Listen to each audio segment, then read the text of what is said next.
ിലേക്ക് വരാം. അതിനു മുമ്പ് Shri C Chakkunni, Shri T C Mathew ചൂണ്ടിക്കാണിച്ചുള്ള പ്രധാനപ്പെട്ട ഒരു പ്രശ്നമുണ്ട്. സംസ്ഥാനത്തിന്റെ മനുഷ്യ വിഭവശേഷി എങ്ങനെ പ്രയോജനപ്പെടുത്താമുള്ളത്? നമ്മുടെ യുവാക്കളും വിദ്യാർത്ഥികളും ഒക്കെ രാജ്യത്തിന് പുറത്തേക്ക് ഒഴുകിക്കൊണ്ടിരിക്കുന്ന ഒരു കാലഘട്ടമാണത്. അതിനിപ്പോ ഈ LDF സർക്കാരിനെ മാത്രം കുറ്റം പറഞ്ഞിട്ട് കാര്യമുണ്ടോ? കാലാകാലങ്ങളായി സംസ്ഥാനം ഭരിച്ച എല്ലാവർക്കും അതിലൊരു ഉത്തരവാദിത്വമില്ലേ? മാത്യു സാറ് പറഞ്ഞത് ഒരു പരിധി വരെ ശരിയാണ്. അതിനു മുമ്പ് ഒന്ന് രണ്ട് കാര്യം പറഞ്ഞ് ഞാൻ ആ വിഷയത്തിലേക്ക് വരാം. ഇവിടെ വെനീസിനെ പറ്റി സൂചിപ്പിച്ചു നമ്മുടെ ഒരു സുഹൃത്ത്. അവിടെ കൊണ്ടോളം എന്നാ പറയാം. നമ്മുടെ നാടൻ കടവിൽ ഉപയോഗിക്കുന്ന തോണിയാണ് ഉപയോഗിക്കുന്നത്. അതൊക്കെ നമുക്ക് വരുമാനം വർദ്ധിപ്പിക്കാനുള്ള നല്ലൊരു നിർദ്ദേശമാണ്. മറ്റൊരു കാര്യം, നമ്മളിപ്പോൾ നികുതി പിരിക്കണെ പറ്റി വെച്ചു. നികുതി പഠിക്കാൻ നമ്മൾ കേന്ദ്ര സർക്കാർ, ഞാൻ BJP സർക്കാരല്ല പറഞ്ഞത്, UDF സർക്കാരിൻ്റെ കാലത്തും ഈ സർക്കാരും കേന്ദ്രം എങ്ങനെയാണ് നികുതി പിരിക്കുന്നതെന്നുള്ളത് ഒന്ന് കണ്ട് പഠിച്ചാൽ നമ്മൾ ഉദ്യോഗസ്ഥർ. അവർ നികുതി പിരിക്കുന്ന താല്പര്യം തന്നെ റീഫണ്ട് കൊടുക്കാനും കാണിക്കുന്നുണ്ട്. കേരളത്തിൽ ഒരു റീഫണ്ട് കിട്ടാനുള്ള ബുദ്ധിമുട്ട് ഞാൻ നേരത്തെ സൂചിപ്പിച്ചു കഴിഞ്ഞു. ഞാൻ കേന്ദ്ര സർക്കാരിൻ്റെ GSTയിലും സെൻട്രൽ എക്സൈസിലും ഇൻകം ടാക്സിലൊക്കെ ഉപദേശ സമിതിയിൽ പ്രവർത്തിച്ചൊരു വ്യക്തിയാണ് ഞാൻ.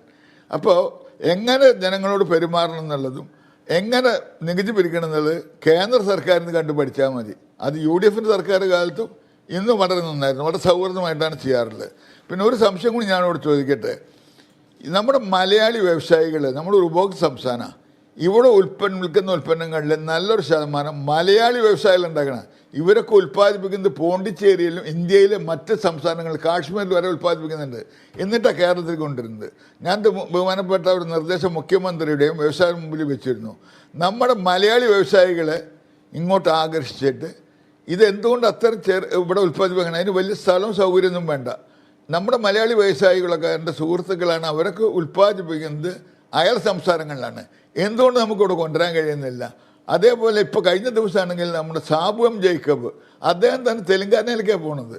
അപ്പോൾ ഈ കാര്യങ്ങളിലൊക്കെ കുറേങ്ങോണി നല്ലൊരു അന്തരീക്ഷം, വ്യാവസായിക അന്തരീക്ഷം ഉണ്ടാക്കാൻ കഴിയും. അതിനുള്ള ശ്രമം നടത്തുന്നത് നിക്ഷേപ സംഗമത്തിനൊക്കെ നമുക്ക് കേരളത്തിന് ധാരാളം അവസരങ്ങൾ ഉണ്ട്. പിന്നെ ഒരു കാര്യം ടൂറിസത്തെ പറ്റിയിട്ട് മാത്യു സാർ ആരെ പറഞ്ഞെന്നറിയില്ല. ഞാനൊരു ഉദാഹരണം പറയാം. ഞാൻ പൂക്കോട് തടാകത്തിൽ എൻ്റെ പേരക്കുട്ടിയായിട്ട് പോയിട്ട് ഒരു ബോട്ടിൽ കയറി. ഈ ബോട്ടിൽ കയറിയിട്ട് എനിക്കൊരു പന്തി എടുന്നപ്പോൾ ഞാൻ ചോദിച്ചു, നിങ്ങൾ ഈ സർക്കാരിൻ്റെ ഇത് പരിശീലിച്ച തുഴച്ചെടുക്കാരെന്ന് വെച്ചാൽ, അല്ല ഞാൻ തേങ്ങ വലിക്കണ തൊഴിലാളിയാണ്, ഇവിടെ ആടില്ലാത്ത എൻ്റെ വലിയ തൽക്കാലം എന്നെ വിളിച്ചതെന്ന് പറഞ്ഞു. ഒരു കാര്യം കൂടി ഞാൻ പറയാം. ഇപ്പോൾ നമ്മളിവിടെ ഒരുപാട് ബോട്ട് അപകടങ്ങളുണ്ടായി. നമ്മൾ വിദേശത്ത് പോയി കഴിഞ്ഞാൽ നമ്മളവർക്ക് ലൈഫ് ജാക്കറ്റ് എല്ലാവർക്കും തരും. ഈ ലൈഫ് ജാക്കറ്റ് ഞാൻ തോളിലിട്ട് കയറി പിന്നെ കയറ്റിയില്ല അവർ. അത് നമ്മൾ വെയർ ചെയ്തിട്ട് പോകണം. അപ്പോൾ ടൂറിസം നമുക്ക് ഏറ്റവും വരുമാനം ഉണ്ടാക്കാമെന്ന നല്ലൊരു കാര്യമാണ്. ബഹുമാനപ്പെട്ട റിയാസ് മിനിസ്റ്ററൊക്കെ വളരെ നല്ല രീതിയിൽ ചെയ്യുന്നുണ്ട്. ഇവിടുത്തെ PW റെസ്റ്റ് ഹൗസൊക്കെ ജനങ്ങൾ കൊടുത്ത് വലിയ വരുമാനം ഉണ്ടാക്കുന്നുണ്ട്. അപ്പോൾ വരുമാനം ഉണ്ടാക്കാനുള്ള 20 വഴി നിർദ്ദേശങ്ങൾ നമ്മൾ നിർദ്ദേശിച്ചിട്ടുണ്ട്. അപ്പോൾ അതിൻ്റെ ഏറ്റവും വലിയ ഉദാഹരണം പറഞ്ഞത്, ഇവിടുത്തെ ടൂറിസ്റ്റ് ബംഗ്ലാവുകളൊക്കെ പണ്ട് സർക്കാർ ഉദ്യോഗസ്ഥർക്കേ കൊടുത്തിരുന്നുള്ളൂ. ഇപ്പോൾ ജനങ്ങൾക്ക് തുറന്നു കൊടുക്കുന്നുണ്ട്. അതിൻ്റെ പേരിൽ വലിയൊരു വരുമാനം വന്നിട്ടുണ്ട്. ഇന്ത്യയിൽ വെച്ചിട്ട് സംസ്ഥാനങ്ങളിൽ ഏറ്റവും കൂടുതൽ സ്റ്റാർ ഹോട്ടലുള്ളത് കേരളത്തിലാണ്. നിങ്ങൾ പറഞ്ഞാൽ വിശ്വസിക്കില്ല, 46 5 സ്റ്റാർ ഹോട്ടലുകൾ കേരളത്തിലുണ്ട്. അപ്പോൾ ഇങ്ങനത്തൊക്കെ നമ്മൾ വേണ്ട വിധം യൂട്ടിലൈസ് ചെയ്താൽ കഴിഞ്ഞാൽ പറ്റും. പിന്നെ മാത്യു സാറ് പറഞ്ഞ കാര്യത്തിലേക്ക് ഞാൻ വരികയാണ്. നമ്മുടെ ഇവിടെ തൊഴിലില്ലാന്ന് ആരാ പറയുന്നത്? 40 ലക്ഷം അന്യഭാഷ അതിഥി തൊഴിലാളികൾ ഇവിടെ വന്ന് ജോലി ചെയ്ത് പോകുന്നുണ്ട്. ഈ പണം മുഴുവൻ അവർ വിനിയോഗിക്കുന്ന അവരുടെ നാട്ടിലാണ്, ഇവിടെയല്ല ചെലവഴിക്കുന്നത്. ഞാനതിന് തെറ്റല്ല പറഞ്ഞത്. അപ്പം ഞാൻ UK പോയപ്പോൾ കാനഡയിലൊക്കെ നമ്മുടെ വിദ്യാർത്ഥികൾ അവർ തൊഴിലെടുത്തിട്ടാണ് പഠിക്കുന്നത്. അതിനുള്ള ധാരാളം തൊഴിലവസരങ്ങളുണ്ട്. ഒരു പേജ് DTP ചെയ്യണമെങ്കിൽ 50 ഉറുപ്പിക കൊടുക്കണം. അതിന് തന്നെ ചില സമയത്ത് നമ്മൾ ക്യൂ നിൽക്കണം. പിന്നെ സ്നേഹിക്കുന്ന മറ്റൊക്കെ ഉണ്ട്. അപ്പോൾ പാർട്ട് ടൈം ജോലി ചെയ്താൽ ഇവിടുത്തെ വിദ്യാർത്ഥികൾക്ക് ഇവിടെ തന്നെ പഠിക്കാനുള്ള അവസരങ്ങളുണ്ട്. ഇതൊക്കെ നമ്മൾ വിദഗ്ധരുമായി ചർച്ച ചെയ്തിട്ടുണ്ട്. നമുക്കൊരുപാട് സാമ്പത്തിക വിദഗ്ധരിവിടെ ഉണ്ട്. മേരി ജോൺ, അതുപോലെ പ്രകാശ് സാറുള്ള പുറമെ. അപ്പം നമുക്ക് ഒന്നിനും പുറത്ത് കൊണ്ട കേരളം എല്ലാം കൊണ്ട് സുശബ്ദതാണ്, ഗോഡ്സ് ഓൺ കൺട്രിയാണ്, ഒരുപാട് പ്രകൃതി സൗകര്യങ്ങളുണ്ട്. അത് വിനിയോഗിക്കണം. ഇവിടെ വിവാദങ്ങളുടെ പിന്നാലെ പോവാതെ നമ്മൾ ഒറ്റക്കെട്ടായിട്ട് നിന്നാൽ ഇതൊക്കെ പരിഹരിക്കാവുന്ന ഒരു പ്രശ്നമുള്ളൂ. പിന്നെ മറ്റൊരു കാര്യം, ഇത് ഈ ഗവൺമെൻറ് മാത്രം വരുത്തി വെച്ചില്ല, മുൻകാലം ഗവൺമെൻറ് പിന്തുടർച്ച കൂടിയിട്ടുള്ള എല്ലാ ബാധ്യത അടിച്ചുകൂടി. കടം മേഖലയ്ക്കുള്ള ഒരു പരിഹാരമല്ല. കടം മേടിക്കലല്ല പരിഹാരം. കടം മേടിച്ച് പലിശ കൊടുക്കുക. അതുപോലെ ഒരു കുടുംബത്തിൽ ഞാൻ പറയുമ്പോൾ എന്നോട് ആരും മുഷിയരുത്, 4-5 പെൻഷൻ കിട്ടുന്ന ആൾക്കാരുണ്ട്. എൻ്റെ ഒരു സുഹൃത്തുണ്ട്, അവർ 4 പേരാണുള്ളത്. ഈ 4 പേരിൽ 2 പേര് ഗവൺമെൻറ് റിട്ടയർഡാണ്. അവർക്ക് പെൻഷൻ ഉണ്ട്, അതിന് അവർ പ്രാക്ടീസ് ചെയ്യുന്നുണ്ട്. അവർ 2 മക്കൾ ഡോക്ടറാണ്. ഞാൻ അവരെ കുറ്റപ്പെടുത്തുകയല്ല. അപ്പോൾ ഈ 4-5 പെൻഷൻ, ഒരാൾക്ക് 3 പെൻഷൻ കിട്ടുന്നുണ്ട്. എൻ്റെ ഒരു ബന്ധുവിന് പെൻഷൻ കിട്ടുന്നുണ്ട്. ഡിഫൻസിൽ ജോലി ചെയ്തു, അതിൻ്റെ പെൻഷൻ ഉണ്ട്. പിന്നെ KSRTC ജോലി ചെയ്തു, അതിൻ്റെ പെൻഷൻ ഉണ്ട്. അതുപോലെ ബാങ്കിൽ വർക്ക് ചെയ്തു. 3 പെൻഷൻ. അത്തരം പെൻഷനുകൾ, അങ്ങനെ ഒന്നിലേറെ പെൻഷനുകൾ വാങ്ങിക്കുന്നവരിൽ നിന്ന് അത് ഒഴിവാക്കാനുള്ള നടപടികൾ ഈ ബജറ്റിൽ ഉണ്ടാകുമെന്നാണ് പുറത്തുവരുന്ന വാർത്തകൾ. ശ്രീ ചാക്കുണ്ണി, ആ നിർദ്ദേശം കൊടുത്തായിരുന്നു. മറ്റൊരു കാര്യം കൂടി പറഞ്ഞാൽ, അതിന് പുറമെ അദ്ദേഹത്തിൻ്റെ ഭാര്യ ടീച്ചറായിരുന്നു, അതിൻ്റെ പകുതി പെൻഷനും കിട്ടുന്നുണ്ട്. ഇതൊന്നും ഞാൻ എതിരല്ല. ഇവിടെ 60 കൊല്ലം കച്ചവടം ചെയ്ത ആളാണ്. ഒരു നയബസ് പോലും ഒരു പെൻഷൻ കിട്ടുന്നില്ല. ഇപ്പോൾ നമുക്ക് സീനിയർ സിറ്റിസൺ കൺസ്ട്രക്ഷൻ റെയിൽവേയുടെ അത് നമ്മൾ ഒറ്റക്കെട്ടായി നേരിടുന്നുണ്ട്. സീനിയർ സിറ്റിസണിൽ സ്ത്രീകൾക്ക് 58 വയസ്സ് കഴിഞ്ഞാൽ 50% കൺസെഷൻ ഉണ്ടായിരുന്നു. 60 വയസ്സ് കഴിഞ്ഞവർക്ക് 40%. ഇതൊന്നും നമുക്ക് കിട്ടുന്നില്ല. ഇതിനൊക്കെയാണ് നമ്മൾ യോജിച്ചിട്ട് കക്ഷി രാഷ്ട്രീയമായിട്ട് കേന്ദ്രത്തിൽ സമ്മർദ്ദം ചെലുത്തേണ്ടത്. ആ കാര്യത്തിലൊക്കെ ഒരു യോജിച്ചുള്ള ഒരു സമ്മർദ്ദം അക്കാര്യത്തിൽ ആവശ്യമാണ്. ശ്രീ ചാക്കുണ്ണിയിലേക്ക് തിരിച്ചെത്താം. ശ്രീ രാജേന്ദ്രൻ പന്തളം, നമ്മുടെ സംസ്ഥാനത്തിൻ്റെ വ്യവസായ സൗഹൃദ അന്തരീക്ഷത്തെക്കുറിച്ചാണ് ശ്രീ ചാക്കുണ്ണി പറഞ്ഞു തുടങ്ങിയത്. അതൊരു പ്രധാനപ്പെട്ട കാര്യം തന്നെയാണ്. ഇപ്പോൾ നോക്കുകൂലി നിർത്തലാക്കി ഇവിടെ വലിയ വ്യവസായ സൗഹൃദ അന്തരീക്ഷമാണ് ഇപ്പോൾ നിലനിൽക്കുന്നതൊക്കെ അവകാശപ്പെടുമ്പോഴും കേരളത്തിൽ നിന്നുള്ളവർ തന്നെ മറ്റ് സംസ്ഥാനങ്ങളിൽ പോയി വ്യവസായങ്ങൾ ആരംഭിക്കുന്ന ഒരു സ്ഥിതിയാണ് ഉള്ളത്. പക്ഷേ നമ്മുടെ ഇത്രയും കാലത്തെ ഈ കേരളത്തിൻ്റെ ഇതുവരെയുള്ള പ്രവർത്തനം, ഇന്ന് നമ്മുടെ സംസ്ഥാനത്തിൻ്റെ ചരിത്രം വിലയിരുത്തുമ്പോൾ ഒരുപാട് രീതിയിലുള്ള വ്യാവസായികമായ നേട്ടങ്ങളിലേക്ക് നമ്മുടെ സംസ്ഥാനത്തെ കൊണ്ടുചെന്നെത്തിക്കാൻ സർക്കാരുകൾ ഉത്സാഹിക്കുന്നുണ്ട്. അതിൻ്റെ ഒരു പ്രതിഫലനം എന്തുകൊണ്ടാണ് ഇവിടെ ഇല്ലാതെ പോകുന്നത്? തീർച്ചയാണ് വളരെ വളരെ പ്രധാനപ്പെട്ട ഒരു ചോദ്യമാണ്. അത് ഞാൻ പഠിച്ച് കുറച്ച് പോയിന്റ്സ് തയ്യാറാക്കിയിട്ടുണ്ട്. എല്ലാം പറയാൻ സമയം കിട്ടിയില്ലെങ്കിൽ വളരെ പെട്ടെന്ന് ക്വിക്ക് പോയിന്റ്സ് ഒരു മിനിറ്റ് കൊണ്ട് ഞാൻ പറഞ്ഞു തീർക്കാം. അതായത് ഈസ് ഓഫ് ഡൂയിങ് ബിസിനസ് എന്ന് പറയുന്നത് വളരെ പ്രധാനമാണ്. ഇന്ത്യയിൽ തന്നെ വളരെ മോശമാണ് സ്ഥിതി. നമ്മൾ ലോക രാജ്യങ്ങളുടെ പട്ടികയിൽ 80ാമതേ വരുന്നുള്ളൂ. കേരളം അതിലും താഴെയാണ്. നമുക്കറിയാമല്ലോ, എൻ്റെ ജില്ലയായ കോട്ടയത്ത് തന്നെ ഒരു വ്യവസായം തുടങ്ങാൻ വേണ്ടി തദ്ദേശ സ്ഥാപനത്തിന് മുമ്പിൽ നിരാഹാര സത്യാഗ്രഹം കിടക്കേണ്ടി വന്ന ഒരാളുടെ വരവേൽപ്പിന്റെ ആ സ്ഥിതി ഇപ്പോഴും ഉണ്ട്. ശരിയാണ്, നോക്കുകൂലി ഇല്ലാതാക്കിയത് കൊണ്ട് മാത്രമായില്ല.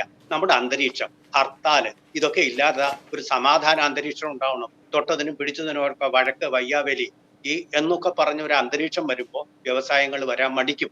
പിന്നെ നമുക്ക് ഏറ്റവും കൂടുതലായിട്ടുള്ള വിഭവം എന്ന് പറയുന്നത് ഇപ്പോൾ വെള്ളമല്ല, വെയിലാണ്. ഈ വെയില് പരമാവധി ഉപയോഗിച്ചുകൊണ്ട് നമ്മുടെ വീടുകളുടെ പുരപ്പുറത്തെല്ലാം, ഈ പുരപ്പുറങ്ങളിലെല്ലാം, ടെറസുകളിലെല്ലാം ഈ സോളാർ വൈദ്യുതി ടാപ്പ് ചെയ്യുന്നതിന് ഇപ്പോൾ വലിയ ചെലവാണ്. ആ ചെലവ് കുറയ്ക്കാനുള്ള സംവിധാനങ്ങൾ ഉണ്ടെങ്കിൽ നമുക്ക് ഈ വൈദ്യുതി ബോർഡിന്റെ നഷ്ടവും നികത്താൻ പറ്റും. വൈദ്യുതി ബോർഡ് ഇപ്പൊ നഷ്ടത്തില്ല, ഗവൺമെന്റിന്റെ പിടിപ്പുകേടുണ്ട്, KSRTC പോലെ തന്നെ.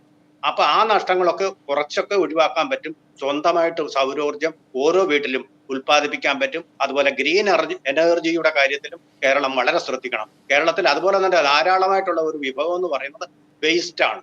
ആ വേസ്റ്റിനെ നമുക്ക് ഫലപ്രദമായിട്ട് ഉപയോഗിക്കാൻ, അതിൽ നിന്ന് വൈദ്യുതി, ബയോഗ്യാസ് ഇതെല്ലാം ഉൽപ്പാദിപ്പിക്കാൻ വേണ്ടി ഇപ്പൊ അമ്പലമുകളിൽ എറണാകുളത്ത് ഒരു പ്ലാന്റ് വരുന്നത്.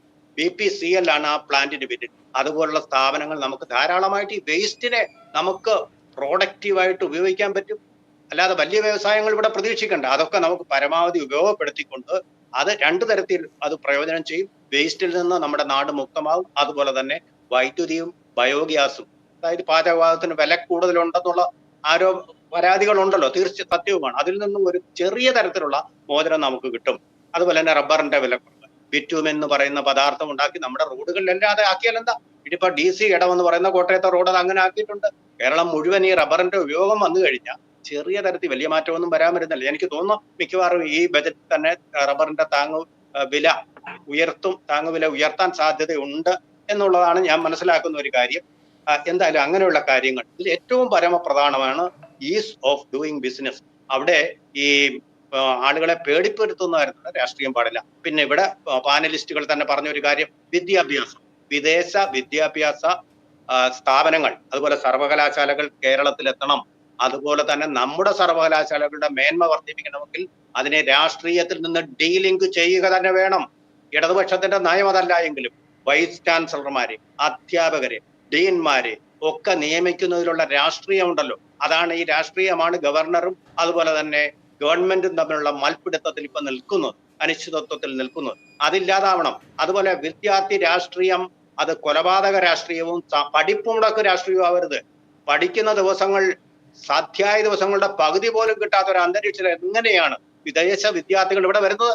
ഓഫ് കോഴ്സ് ഗാന്ധിജി, മഹാത്മാഗാന്ധി യൂണിവേഴ്സിറ്റിയിലൊക്കെ വിദേശ വിദ്യാർത്ഥികൾ പഠിക്കുന്നുണ്ട്. അവർ ആഫ്രിക്കയിൽ നിന്ന് വരുന്നവരെ, യൂറോപ്പിൽ നിന്ന് ആരെങ്കിലും വരൂ? അപ്പൊ യൂറോപ്യൻ കോണ്ടിനെന്റൽ രാജ്യങ്ങളിൽ നിന്ന് പോലും വരത്തക്ക സമാധാന അന്തരീക്ഷവും അരാഷ്ട്രീയമല്ലത്, അരാഷ്ട്രീയരഹിതമായിട്ടുള്ള രാഷ്ട്രീയ കലാപമില്ലാത്ത ഒരു അന്തരീക്ഷവും കൊണ്ട് ശാന്തമാകണം നമ്മുടെ സർവകലാശാലകൾ.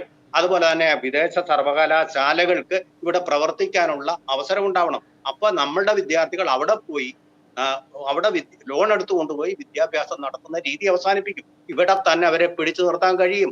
സാഹചര്യം അനുകൂലമാണ്. കേരളത്തിൽ നിന്ന് എന്തുകൊണ്ടാണ് വിദ്യാർത്ഥികൾ പോകുന്നത്?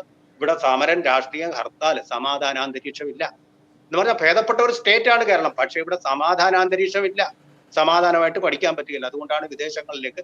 അത് തന്നെയല്ല, അവിടെ വ്യവസായങ്ങളുണ്ട്, വ്യവസായങ്ങൾ കൂടുതലായിട്ട് വരണം. സ്റ്റാർട്ടപ്പിൽ മാത്രം പോരാ, സേവന വ്യവസായങ്ങൾ കൂടുതലായിട്ട് വരണം. അതിന് എന്ത് വേണം? ആ അന്തരീക്ഷം വരണമെങ്കിൽ ഈസ് ഓഫ് ഡൂയിങ് ബിസിനസ്. നമ്മളിപ്പോ ചെന്ന ലൈസൻസ് രാജ്യത്തെ കാലത്തേക്ക് പോയിട്ട് കാര്യമില്ല, അതിപ്പോ മാറിയിട്ടുണ്ട്. നമ്മളിപ്പോ ഒരു വ്യവസായം തുടങ്ങുന്നതിൽ ഒരുപാട് നൂലാമാലകൾ കടക്കണം, ഒരുപാടടുത്ത് അംഗീകാരം കിട്ടണം. അവിടെ അഴിമതി, ഇപ്പൊ ശമ്പളം കൂട്ടിയിട്ടുണ്ടെങ്കിലും ഉദ്യോഗസ്ഥർ ഇപ്പോഴും അഴിമതിക്ക് വേണ്ടി കൈനീട്ടും. ആ കൊടുത്തില്ലെങ്കിൽ കാര്യങ്ങൾ നടക്കുകയല്ല. അങ്ങനെ ഒരു സ്ഥിതിയുണ്ട്.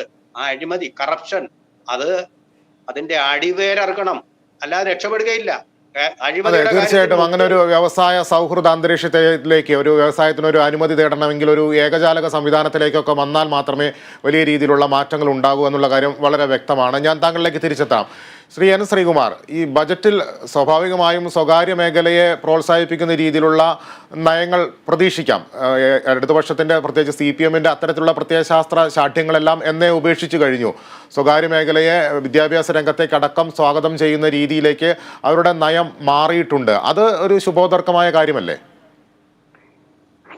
ലിബീഷേ, നിങ്ങളുടെ കാര്യം ശ്രദ്ധിക്കേണ്ടത്, കേരളത്തിലെ കമ്മ്യൂണിസ്റ്റ് പ്രസ്ഥാനങ്ങൾ അവരുടെ ഭരണവിരുദ്ധ വികാരം കൊണ്ട് ഒരുപാട് ദോഷം ഉണ്ടാക്കിയിട്ടുണ്ട്.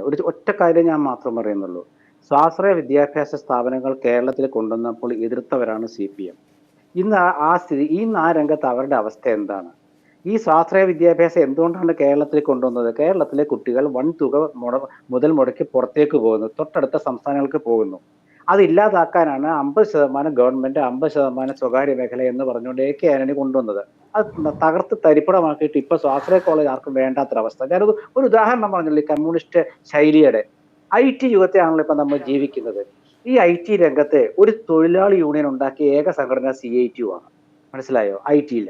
അപ്പൊ ഇത് പറഞ്ഞ് ഇവർക്ക് സമരവും ഭരണവും എന്നൊക്കെ പറഞ്ഞ് ഇവരാണ് ഈ സംസ്ഥാനത്തെ വളരെ മോശമായ സ്ഥിതിയിലേക്ക് എത്തിയത്. ഇവരുടെ ഒരു ആരാണോ ശ്രീകുമാർ, അതെ, IT രംഗത്ത് ഒരു തൊഴിലാളി സംഘടന ഉണ്ടായതിൽ എന്താണ് തെറ്റ്? കഴിഞ്ഞ ദിവസം തന്നെ വലിയ പ്രശ്നങ്ങളായി. IT രംഗത്ത് ജോലി ചെയ്യുന്ന സ്ത്രീകൾ ഗർഭിണികളായാൽ അവരെ നിർബന്ധമായ ജോലിയിൽ നിന്ന് പറഞ്ഞു വിടുകയാണ്. അത് ചോദ്യം ചെയ്യാൻ ഒരു യൂണിയൻ ഉണ്ടായത് തന്നെ നമ്മൾ എങ്ങനെയാണ് ഇത് തെറ്റായി കാണാൻ കഴിയുക? അല്ല, അങ്ങനത്തെ യൂണിയൻ അല്ലല്ലോ ഇവിടെ പ്രവർത്തിക്കുന്നത്. അങ്ങനെയാണെങ്കിൽ ആന്തൂരിലെ സാജനൊക്കെ ആത്മഹത്യ ചെയ്യുമായിരുന്നു. അദ്ദേഹത്തിന്റെ ഒരു വലിയ സംരംഭം കൊണ്ടുവന്നിട്ട്. അതൊക്കെ ഒരുപാട് ഉദാഹരണങ്ങളുണ്ട്. കേരളത്തിന് പുറത്തെന്താ IT-ക്ക് യൂണിയൻ ഇല്ലേ? IT തൊഴിൽ രംഗം എന്ന് പറയുന്നത് 10-12 മണിക്കൂർ ജോലി ചെയ്യുന്ന ഒരു സംവിധാനമുണ്ട്. ശമ്പളം അവർക്ക് കൂടുതൽ കിട്ടും. കേരളത്തിന് പുറത്ത് നോക്കൂ, അമേരിക്കയിലുള്ള കമ്പനിയിലെ നമ്മുടെ യുവാക്കൾ ഇവിടെ നിന്ന് തൊഴിൽ ചെയ്യുന്നില്ലേ? രാത്രിയിൽ പകലാക്കിയിട്ട് ജോലി ചെയ്യുന്നില്ലേ? അപ്പൊ ഞാൻ പറഞ്ഞ അതൊക്കെ CPM-ന്റെ സമീപനം നല്ല സമീപനമല്ല. പിന്നെ അതുകൊണ്ട് അവർക്ക് ഇന്നത്തെ ബജറ്റിന്റെ കാര്യത്തിൽ അവർ മുൻകൂർ ജാമ്യം എടുത്തു. എന്താ ജാമ്യം? കേന്ദ്രം സഹായിക്കുന്നില്ല, അതുകൊണ്ട് നിങ്ങൾക്കൊന്നും തരാൻ പറ്റില്ല. ഇവിടെ എന്ത് ചെയ്താലും ജനം വിശ്വസിക്കില്ല. 6 മാസത്തെ പെൻഷന്റെ കുടിശ്ശിക ഇട്ടിട്ട് പെൻഷൻ വർദ്ധിപ്പിക്കുന്നു പറഞ്ഞാൽ ആര് വിശ്വസിക്കും? ഈ ബജറ്റിൽ ഒന്നും സംഭവിക്കാൻ പോകുന്നില്ല. മിക്കവാറും കുറച്ച് എന്താ പറയാ, ഈ വരുമാനം ഉണ്ടാക്കാനുള്ള എന്തെങ്കിലും പദ്ധതികളൊക്കെ നടപ്പാക്കിയിട്ട് കേന്ദ്രം കാരണം ഒന്നും പറ്റില്ലെന്നൊക്കെ പറഞ്ഞ ലൊട്ടിലൊടക്ക് ബജറ്റ് അവതരിപ്പിക്കാനാണ് സാധ്യത. കുറച്ച് മിനിറ്റല്ലേ ഇനിയുള്ളൂ. ഞാൻ പറയുന്നത്, ശ്രീകുമാർ, ഈ പെൻഷൻ കുടിശ്ശിക പൂർണ്ണമായും ആളുകളുടെ കൈകളിലേക്ക് എത്തും. അത് തെരഞ്ഞെടുപ്പ് വരുമ്പോൾ അത് UDF-ന് ഒരു വെല്ലുവിളിയായി മാറാൻ സാധ്യതയുണ്ട് കേട്ടോ. അല്ല, കുടിശ്ശിക UDF-ന് വെല്ലുവിളിയൊന്നും ആവില്ല. ഇവരെ ഒരു വലിയ നുണ പറഞ്ഞു. ഇവിടെ ഇരിക്കുന്ന എന്റെ സുഹൃത്ത് TC മാത്യു ഉൾപ്പെടെയുള്ളവർക്ക് അറിയാൻ പറ്റും. ഇവര് വലിയൊരു നുണ പറഞ്ഞു. എന്താ ഉമ്മൻചാണ്ടി 18 മാസത്തെ പെൻഷൻ കുടിശ്ശിയാക്കിട്ട് പോയി ഇപ്പോഴും അവർ പറഞ്ഞുകൊണ്ടിരിക്കുക. പച്ച കള്ളമല്ലേ അത്? മിനിഞ്ഞ 4 ദിവസം മുമ്പ് നിയമസഭയിൽ കൃത്യമായ കണക്ക് കൊടുത്തു. മാത്രമല്ല, ഒരു ചാനലിന്റെ ഒരു എഡിറ്റർ, ഒരു പ്രമുഖ എഡിറ്റർ, ഞങ്ങൾക്ക് തെറ്റുപറ്റി, 16 മാസത്തെ 16 മാസത്തെ കുടിശ്ശികയെന്നും 18 മാസത്തെ കുടിശ്ശികയെന്നും ഞങ്ങൾ പറയുന്ന തെറ്റായിരുന്നു എന്ന് പറയേണ്ടി വന്നു. പശ്ചാത്തപിക്കേണ്ടി വന്നു ഒരു ചാനലിന്റെ എഡിറ്റർ. നിങ്ങളിപ്പോ പേര് വെച്ചാൽ എഡിറ്ററുടെ പേരടക്കം ഞാൻ പറഞ്ഞു തരാം. മിനിങ്ങാന്ന് വിശ്വനാഥ് നിയമസഭയിൽ പറഞ്ഞു, എന്നാലും നുണ പറഞ്ഞുകൊണ്ടിരിക്കും. ഇതൊക്കെ എത്ര കാലം മുന്നോട്ട് കൊണ്ട് നടക്കാൻ പറ്റും? ഇപ്പൊ നിങ്ങൾ നോക്കൂ, മദ്യമുണ്ട്, ലോട്ടറി ഉണ്ട്, ഇതിലൊക്കെ എന്തായാലും സെസ്സൊക്കെ കൂട്ടുകയൊക്കെ ചെയ്യുമായിരിക്കും. ആയിക്കോട്ടെ, കുഴപ്പമില്ല. മദ്യം കൂട്ടിയിട്ട് കൂടുതൽ എന്തായാലും മദ്യത്തിന്റെ ചെലവ് കൂടുക തന്നെയാണ്, അല്ല ഉപഭോക്താക്കൾ കൂടുകയാണ്. അപ്പൊ മദ്യത്തിന് എത്ര പൈസ കൂട്ടിയാലും ശരി, അത് വാങ്ങിക്കാൻ ആളുണ്ടോ? അത് പിഴിയല്ലേ? എവിടെ വരുമാനം ഉണ്ടാക്കാൻ? നികുതി പിരിവിനെ കുറിച്ച് എവിടെ ചാക്കുണ്ണി സാറ് പറഞ്ഞു. ഈ നികുതി പിരിക്കുന്ന ആൾക്ക് നവകേരള സദസ്സിലെ എങ്ങനെയാ പണം ഉണ്ടാക്കിയത്? മുതലാളിമാരിൽ നിന്നാണ് സംഭാവന വാങ്ങിച്ചത്. ആ ഒരു മുതലാളി പോയിട്ട് ഇൻകം ടാക്സ് മറ്റേ സെയിൽ ടാക്സ് ഉദ്യോഗസ്ഥനോട്, GST ഉദ്യോഗസ്ഥനോട്, ഞാൻ നിങ്ങൾക്ക് സംഭാവന നാളെ എനിക്കൊന്ന് കിഴിവ് തന്നുകൂടെ ചോദിച്ചാൽ പിന്നെ പൈസ പിരിക്കാൻ പറ്റുമോ? നികുതി പിരിക്കാൻ പറ്റില്ല. കാരണം എന്താണ്? വേറെ കാര്യത്തിന് അവരെ ദുരുപയോഗപ്പെടുത്തി. ഇങ്ങനെ ഒരുപാട് പച്ചയായ വിഷയങ്ങൾ നമ്മൾക്കിടയിലുണ്ട്. ഇവിടെ നമ്മുടെ കുട്ടികൾ എന്തുകൊണ്ടാണ് വിദേശത്ത് പോകുന്നതെന്ന് വെച്ചാല്, കേരളത്തിൽ പഠിക്കാൻ അവർക്ക് സൗകര്യമില്ലാത്തത് മാത്രമല്ല, പഠിക്കേണ്ടവർക്ക് പഠിക്കാം, പക്ഷെ ജോലിയില്ല, തൊഴിലില്ല. PSC നിയമനം നമ്മുടെ ഏറ്റവും വിശ്വാസമുള്ള നിയമനമായിരുന്നു PSCയിലെ ഒരു പോലീസ് സെലക്ഷനിൽ 1ാം റാങ്ക് ഒരു SFI കാരനാണ് കിട്ടിയത്, 2ാം റാങ്ക് SFI കാരനാണ് കിട്ടിയത്. അവസാനം അത് കുളമായി. അത് അറിയാമല്ലോ, കഥ അറിയാമല്ലോ. ഞാൻ പറഞ്ഞു, ഇതൊക്കെ നാട്ടിൽ സംഭവിക്കുമ്പോൾ നമ്മൾ എന്ത് ചെയ്യണമെന്നേ പറയുന്നത്. ഇവര് പറയുന്നത് വിശ്വസിക്കണമെന്നോ? അപ്പൊ ജനം ഇവരെ വിശ്വസിക്കാത്തതിന്റെ പ്രധാനപ്പെട്ട കാരണം പറയുന്നതൊന്ന്, പ്രവർത്തിക്കുന്നതൊന്ന്. വിദ്യാഭ്യാസ രംഗത്താണെങ്കിലും UDF ആണ് ഭരിക്കുന്നതെങ്കിൽ കേരളത്തിൽ ഇന്നത്തെ വിദ്യാഭ്യാസ രംഗത്ത് എത്ര സമരം കഴിഞ്ഞു? കോൺഗ്രസിന്റെ ഒരു സമീപനത്തിന്റെ വ്യത്യാസം കൊണ്ടാണ്. ഞാനൊരു കോൺഗ്രസ് പക്ഷമുള്ള പത്രപ്രവർത്തകനായതുകൊണ്ടാണ് ഇങ്ങനെ പറയുന്നത്. കോൺഗ്രസിന്റെ സമീപനം ഈ രീതിയിലല്ലായിരുന്നു, ഇവിടെ കൊളമായി പോയനെ. ഈ ബജറ്റ് അവതരിപ്പിക്കുമ്പോൾ ഇവരെ എന്ത് ബജറ്റ് അവതരിപ്പിക്കാൻ പോകുന്നത്? എന്താണ് ഇവർക്ക് ഉള്ളത്? തകർന്ന് തരിപ്പണമായ ദാരിദ്ര്യം പിടിച്ചൊരു സംസ്ഥാനം. അതെന്തായാലും നമുക്ക് ഇനി ഒരു മിനിറ്റുകൾ മാത്രമേ ഉള്ളൂ ആ ബജറ്റ് അവതരണത്തിലേക്ക് എത്താം. ഞാൻ താങ്കളിലേക്ക് തിരിച്ചെത്താം. ശ്രീ TC മാത്യു, ബജറ്റ് അവതരണത്തിന് ഇനി മിനിറ്റുകൾ മാത്രമേ ബാക്കിയുള്ളൂ. സ്വാഭാവികമായും സംസ്ഥാനത്തിന്റെ എല്ലാ മേഖലകളെയും ബാധിച്ചിരിക്കുന്ന ഒരു മാന്ദ്യം നേരിടാനുള്ള പാക്കേജുകൾക്ക് ബജറ്റിൽ അതിനുള്ള ഒരു ധനകാര്യ ആരോഗ്യം കേരളത്തിനുണ്ടോ? ഒറ്റവാക്കിൽ പറഞ്ഞാൽ ഇല്ല. 40,000 കോടി രൂപ കടമെടുക്കുന്നു, അതിൽ 24,000 കോടി രൂപ റവന്യൂ കമ്മി നികത്താനായിട്ട് പോകുന്നു, പിന്നെ 16,000 കോടി രൂപ കൊണ്ടുവന്ന് നമ്മൾ മൂലധന നിക്ഷേപം നടത്തുമെന്ന് പറയുന്ന ഒരു സംസ്ഥാനത്ത് എന്ത് രീതിയിലുള്ള സാമ്പത്തിക ഉത്തേജനത്തിനാണ് ഒരു ധനമന്ത്രിക്ക് സാധിക്കുക? നമുക്ക് ആദ്യം വേണ്ടത് നമ്മുടെ അനാവശ്യമായ റവന്യൂ ചെലവുകൾ കുറയ്ക്കുക എന്നുള്ളതാണ്. അതിന് പകരം ഓരോ ദിവസവും തസ്തികകൾ വർദ്ധിപ്പിക്കുകയും തസ്തികകളിൽ പിൻവാതിലുകളിലൂടെ നിയമനം നടത്തുകയും ഒക്കെ ചെയ്ത് ചെലവ് വർദ്ധിപ്പിക്കുന്നതല്ലാതെ സംസ്ഥാനത്ത് വരുമാനം വർദ്ധിപ്പിക്കാനുള്ള നടപടികൾ ആരും ചെയ്യുന്നില്ല. അതാണ് പ്രശ്നം. നമുക്ക് സംസ്ഥാനത്ത് കൂടുതൽ വ്യാപാരം നടന്നിരുന്നെങ്കിൽ കൂടുതൽ GST പിരിവ് ഇവിടെ കിട്ടിയേനെ. അത് കിട്ടുന്നില്ല. ആരാണ് ഉത്തരവാദി? സംസ്ഥാനത്ത് വ്യാപാരം വളർന്നു പോകുന്നതിനുള്ള അനുകൂല സാഹചര്യം ഉണ്ടാക്കാത്തത്. നമുക്ക് സംസ്ഥാനത്ത് കൂടുതൽ ചെറുകിട വ്യവസായങ്ങൾ വളർന്നിരുന്നുവെങ്കിൽ ആ വ്യവസായങ്ങളിൽ നിന്നുള്ള നികുതി കിട്ടുമായിരുന്നു. അതുമില്ല. അപ്പൊ ഇവിടെ ഇപ്പോൾ ഉള്ളത് തന്നെ കുറച്ച് സേവന മേഖലയിൽ നിന്നുള്ള വരുമാനം കിട്ടുന്നു. ആ വരുമാനം എടുത്തിട്ട് പരമാവധി ദൂർത്തടിക്കുന്നു. ഇപ്പൊ KSEB എത്രയോ ആയിരം ജോലിക്കാരാണുള്ളത്. ഇതിനേക്കാൾ കൂടുതൽ സ്ഥലങ്ങളിൽ വൈദ്യുതി ഉൽപ്പാദിപ്പിച്ച് വിതരണം ചെയ്യുന്ന മറ്റു പല ഏജൻസികളും ഈ രാജ്യത്ത് തന്നെ ഉണ്ട്. ആ ഏജൻസികളിലൊക്കെ ഏതാനും ശതം ആൾക്കാരേ ഉള്ളൂ. 100, 100, 200 ആൾക്കാർ മാത്രമേ ജോലി ചെയ്യുന്നുള്ളൂ. ബാക്കി പല ജോലികളും ഔട്ട്സോഴ്സ് ചെയ്യുകയാണ്. നമ്മുടെ ഇന്ത്യയിലെ എത്ര ലക്ഷം യുവാക്കളാണ് വിദേശത്തു നിന്നുള്ള ജോലികൾ ഔട്ട്സോഴ്സ് ചെയ്യുന്നതിന്റെ ഭാഗമായിട്ട് പണിയെടുത്ത് ജീവിക്കുന്നത്? അപ്പോൾ ആ ഔട്ട്സോഴ്സിങ് പോലുള്ള കാര്യങ്ങൾ 10-30 കൊല്ലമായിട്ട് അറിയാവുന്നതാണ്. പക്ഷേ ഇവിടെ ആരും അത് ചെയ്യുന്നില്ല. ഇവിടെ എല്ലാം ഗവൺമെന്റിൽ നിന്ന് ശമ്പളവും പെൻഷനുമായിട്ട് കൊടുക്കാൻ വേണ്ടി പോകുന്നു. ആ ചെലവാണ് പരിമിതപ്പെടുത്തേണ്ടത്, കുറയ്ക്കേണ്ടത്. നിങ്ങൾ കേരളീയം നടത്തുകയോ മറ്റ് താരനിശ നടത്തുകയോ എന്ത് വേണമെങ്കിലും ചെയ്തോളൂ. ജനങ്ങളെ രസിപ്പിക്കുവാൻ വേണ്ടി ചക്രവർത്തിമാരും രാജാക്കളും എല്ലാം ഇതുപോലുള്ള ഒത്തിരി കാര്യങ്ങൾ പണ്ടും ചെയ്തിട്ടുണ്ട്. അതിനെ അല്ല പ്രശ്നം. ഇവിടെ നിങ്ങൾ രാജ്യത്ത് സാമ്പത്തിക വളർച്ച ഉണ്ടാകാവുന്ന കാര്യങ്ങൾ എന്തെങ്കിലും ചെയ്തോ എന്നുള്ളതാണ്. അത് ചെയ്തിരുന്നുവെങ്കിൽ ഇപ്പോൾ നേരത്തെ ചാക്കുണ്ണി മാഷ് പറഞ്ഞതുപോലുള്ള വിഷയങ്ങൾ ഉണ്ടാകുമായിരുന്നില്ല. ഇവിടെ വ്യവസായങ്ങൾ നടത്തുന്നതിന് കൂടുതൽ പേര് രംഗത്തേക്ക് വരുമായിരുന്നു. കൂടുതൽ പേർ രംഗത്തേക്ക് വന്നു കഴിഞ്ഞാൽ ബിടെക്കുകാരൻ 10,000 രൂപ പോലും കിട്ടാത്ത ജോലിക്ക് പോകുന്ന സാഹചര്യം ഒഴിവായാൽ. അപ്പം അതിന് ഉള്ള നടപടിയാണ് ആദ്യം വേണ്ടത്. അതിന് ഒത്തിരി സമീപനം മാറ്റണം. ശ്രീകുമാർ പറഞ്ഞതുപോലെ CPM-ന്റെ ഒക്കെ സമീപനം വളരെയേറെ മാറേണ്ടിയിരിക്കുന്നു. വളരെയേറെ മാറിയെങ്കിൽ മാത്രമേ അത് ശരിയാകുകയുള്ളൂ. സ്വകാര്യ മൂലധനത്തെ ഞങ്ങൾ പ്രോത്സാഹിപ്പിക്കുമെന്ന് പറഞ്ഞിട്ട് അവിടെ കങ്കാണിപ്പണി നടത്തുന്ന ഒരു രാഷ്ട്രീയ പാർട്ടിയായിട്ട് മാറിക്കഴിഞ്ഞാൽ അത് ശരിയാവില്ല. വേണ്ടത് എന്താണ്? സ്വകാര്യ മേഖലയ്ക്ക് പ്രവർത്തിക്കാൻ അനുകൂലമായ സാഹചര്യം സൃഷ്ടിക്കുക. അപ്പോഴേ ഇവിടെ ഒരു മതിൽ മുടക്കുകയുള്ളൂ. ദക്ഷിണേന്ത്യയിൽ ഏറ്റവും കൂടുതൽ കുട്ടിയുടുപ്പുകൾ നിർമ്മിക്കുന്ന ഒരു കമ്പനി കേരളത്തിൽ നിന്നാണ് ജനിച്ചത്. ആ കമ്പനി ഇപ്പോഴും സജീവമായിട്ട് പ്രവർത്തിക്കുന്നുണ്ട്. പക്ഷെ അതിന്റെ ഉൽപാദനത്തിൽ 90% കേരളത്തിന് പുറത്തായി. എന്തുകൊണ്ട്? നമ്മുടെ അതിന് പല കാരണങ്ങൾ കൂടിയുണ്ട്. ആ വിഷയത്തിൽ നമുക്ക് പോയി കഴിഞ്ഞാൽ അതിന് സംസ്ഥാനത്തിന്റെ ഒരു അന്തരീക്ഷം മാത്രമല്ല കാരണമെന്ന് കരുതുന്നു. അന്തരീക്ഷം മാത്രമാണ് കാരണമെന്ന് കരുതുന്നതല്ലേ കുറച്ചുകൂടി ശരി? ഇതൊന്നും ഈ പോയ വ്യവസായങ്ങളൊന്നും പൊല്യൂഷൻ ഉണ്ടാക്കുന്ന വ്യവസായങ്ങളല്ല. പൊല്യൂഷൻ ഉണ്ടാക്കുന്ന വ്യവസായങ്ങൾ നമുക്ക് സാധ്യമല്ല. നമുക്ക് ഒത്തിരിയേറെ പ്രശ്നങ്ങളുണ്ട്. പൊല്യൂഷൻ ഇല്ലാത്ത വ്യവസായങ്ങൾ, ഞാൻ കുട്ടിയുടുപ്പിന്റെ കാര്യം പറഞ്ഞത് സാബു ജേക്കബിന്റെ കാര്യമല്ല. സാബു ജേക്കബിന്റെ വിഷയം വേറെ ഒന്നാണ്. അത് ദക്ഷിണേന്ത്യയിലെ വിൽപ്പനക്കാരനല്ല, അദ്ദേഹം ആഗോളതലത്തിൽ വിൽക്കുന്ന ആളാണ്. അദ്ദേഹം വളരെ വലിയ ഇതാണ്. അദ്ദേഹം പോയത് എന്തുകൊണ്ടാണ്? അദ്ദേഹത്തിൻ്റെതും ഇവിടെ മാലിന്യം വിസർജിക്കുന്ന ഒരു സ്ഥാപനമൊന്നുമല്ല. ഇപ്പോഴും 10,000-15,000 പേർക്ക് ഇവിടെ കേരളത്തിൽ അദ്ദേഹം ജോലി കൊടുക്കുന്നുണ്ട്. അതിനെ വികസിപ്പിക്കാൻ അനുവദിക്കാത്ത ഒരു വ്യവസ്ഥിതി ഇവിടെ വളർത്തിയെടുത്തിട്ടുണ്ട്. അതിൽ ഭരണപക്ഷത്തിനും പ്രതിപക്ഷത്തിനും ചെറുതല്ലാത്ത പങ്കുണ്ട്. അപ്പൊ ആ അന്തരീക്ഷമാണ് മാറ്റിയെടുക്കേണ്ടത് ആദ്യം. അപ്പോൾ നമുക്കിവിടെ സമ്പത്തുണ്ടാവും. സമ്പത്തുണ്ടായാൽ അതിൽ നിന്നൊരു ഭാഗം സർക്കാരിന് എടുക്കാം. അതാണ് നികുതി. സമ്പത്തുണ്ടാക്കാതെ നികുതി വരുമാനം കൂട്ടാൻ സാധിക്കില്ല. ആ പ്രഹേളിയാണ് ബാലഗോപാലിന്റെ മുമ്പിലിരിക്കുന്നത്. സമ്പത്തില്ല, ഏതാ പുതുതായിട്ട് സമ്പത്തുണ്ടാകുന്നില്ല. നേരത്തെ ഉള്ള സമ്പത്തിന്റെ എല്ലാം നികുതി പിരിക്കാനുള്ള ക്രമീകരണമുണ്ട്. പുതുതായിട്ട് സമ്പത്തുണ്ടാക്കാൻ വഴി കാണുന്നില്ല. അപ്പോൾ ഞങ്ങൾക്ക് കടമെടുക്കാൻ അനുവാദം തന്നാലേ ഞങ്ങൾ ജീവിക്കുള്ളൂ എന്ന് പറഞ്ഞ് കരയുകയാണ്. അതൊരു മുൻകൂർ ജാമ്യം തന്നെയാണ്. നേരത്തെ പറഞ്ഞ പോലെ മുൻകൂർ ജാമ്യം എടുക്കലാണ്. ഞങ്ങളുടെ ബജറ്റിൽ പൈസ ഇല്ല. നമ്മൾ ഈ കടമെടുക്കുന്നതിന് അത് എത്ര വലിയ കുറ്റമായിട്ട് കാണണമെന്ന് എന്തിനാണ് ശ്രീ TC മാത്യു? കടമെടുത്ത് വികസന പ്രവർത്തനങ്ങൾ നടത്തുമ്പോൾ അത് ഒരു പ്രൊഡക്റ്റീവായിട്ടുള്ള കാര്യങ്ങളിലേക്ക് വഴിതിരിച്ചുവിടുന്നത് അതിനെ അങ്ങനെ നമ്മൾ തെറ്റായിട്ട് കാണേണ്ട ഒരു കാര്യമുണ്ടോ? തെറ്റായ ചോദ്യം ചോദിക്കാതിരിക്കുക. കടമെടുത്ത് വികസന പ്രവർത്തനങ്ങൾ നടത്തുകയാണെങ്കിൽ ആരും വിമർശിക്കുമായിരുന്നില്ല. കടമെടുത്തിട്ട് ശമ്പളം കൊടുക്കുകയാണെങ്കിലോ? കടമെടുത്ത് പുട്ടടിക്കുന്നു, ശുദ്ധ നാടൻ ഭാഷയിൽ പറഞ്ഞാൽ. കടമെടുത്തിട്ട് നിങ്ങൾ വ്യവസായം തുടങ്ങുകയായിരുന്നെങ്കിൽ ആരും കുറ്റം പറയില്ല. ഇവിടെ ചെയ്യുന്നതിനാ കടമെടുത്തിട്ട് ക്ഷേമ പെൻഷൻ കൊടുക്കുന്നു, അല്ലാത്ത പെൻഷൻ കൊടുക്കുന്നു, ശമ്പളം കൊടുക്കുന്നു. നിങ്ങളുടെ ശമ്പള ചെലവിന്റെ മറ്റും ബാക്കിയാണ് ഈ റവന്യൂ കമ്മി എന്ന് പറയുന്നത്. അപ്പൊ റവന്യൂ കമ്മിയിലേക്ക് പോകാതെ കടമെടുക്കുന്ന തുക 90% നിക്ഷേപങ്ങളിലേക്ക് പോയാൽ ഭാവിയിൽ വരുമാനം ഉണ്ടാക്കുന്ന നിക്ഷേപങ്ങൾ, അതിൽ നേരിട്ട് വരുമാനം കിട്ടില്ലെങ്കിലും വിദ്യാഭ്യാസം അടക്കമുള്ള കാര്യങ്ങൾ ഞാൻ അംഗീകരിക്കും. നല്ല വിദ്യാഭ്യാസമുള്ള വിദ്യാസമ്പന്നരായ യുവാക്കൾ രാജ്യത്തിന് സമ്പത്താണ്. അതുപോലെയല്ല നമ്മളിവിടെ ചെയ്യുന്നത്. നമ്മളിവിടെ സർക്കാരിന്റെ ചെലവുകൾക്കാണ് ഈ കാശ് ഉപയോഗിക്കുന്നത്. 40,000 കോടി കടമെടുത്തിട്ട് 24,000 കോടി റവന്യൂ കമ്മി എന്ന് പറഞ്ഞാൽ മന്ത്രിമാരെ യാത്ര ചെയ്യുന്നതും അടക്കമുള്ള കാര്യങ്ങൾക്കാണ് ആ പണം ചെലവാക്കുന്നത്. അതിൽ എത്രമാത്രം പ്രൊഡക്ടിവിറ്റി ഉണ്ടാവും? അപ്പോൾ പ്രൊഡക്റ്റീവായ മേഖലകളിൽ നിക്ഷേപിക്കാൻ കടമെടുക്കുന്നു എന്ന് പറഞ്ഞതുകൊണ്ടായില്ല അങ്ങനെ നിക്ഷേപിക്കണം. ഇപ്പൊ കിഫ്ബിയുടെയും പ്രശ്നം വരാൻ പോകുന്നതാണ്. 9.3% നിരക്കിൽ മസാല ബോണ്ട് ഇറക്കിയിട്ട് അത് തിരിച്ചടയ്ക്കാൻ നേരത്ത് അനുഭവിക്കാൻ പോകുന്നതേ ഉള്ളൂ ഏതാനും വർഷങ്ങൾക്കുള്ളിൽ.